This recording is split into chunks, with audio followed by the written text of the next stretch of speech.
Let's check in. Doug Leonard is in studio with us for sound advice from Audiological Services of Iowa. Doug, end of the second quarter. That means we've got to find ourselves another winner in your big anniversary giveaway. We do.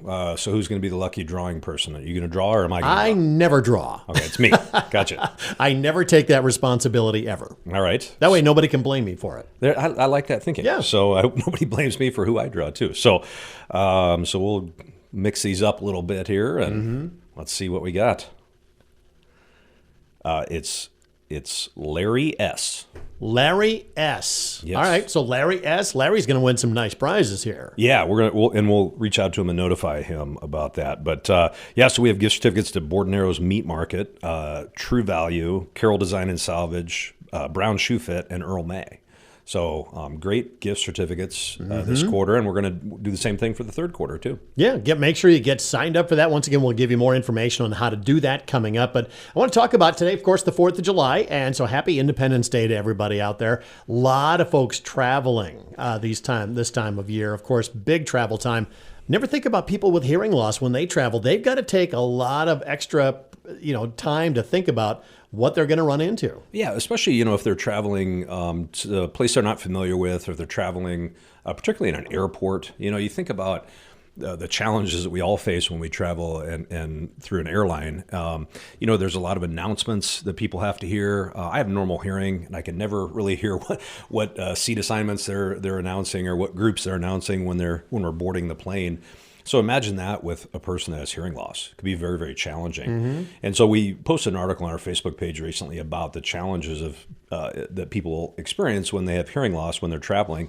And one of the things that they mentioned first and foremost is making sure you take advantage of the technology that's available for you.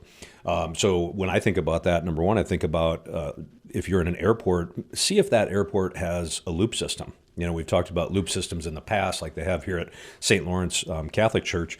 Many airports have loops, and so if you have a hearing instrument that has a telecoil built into it, you could turn that on and hear those announcements directly through your hearing aids. Yeah, a lot of those airports, they want you to hear everything, so they do take some of those precautions and have some of that equipment available. Other things are just simple, like pack wisely. Don't forget batteries if you're or your recharging case. Exactly. You have to have some source of power for your hearing aids, and so if you have battery-powered ones, make sure you throw a couple packages of batteries in there, and do not forget your charger. It's the same thing that I think about when I'm traveling. I have contacts. So I always take my contacts, extra pair of contacts, my case, my saline solution, my glasses.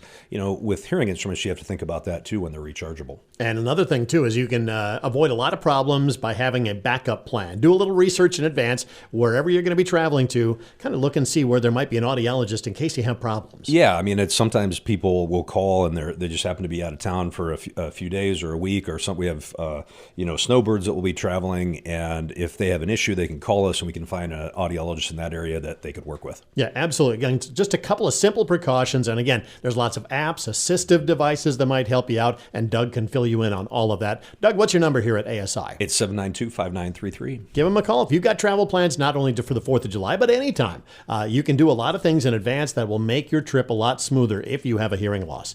All more great advice from the folks at ASI, Audiological Services of Iowa.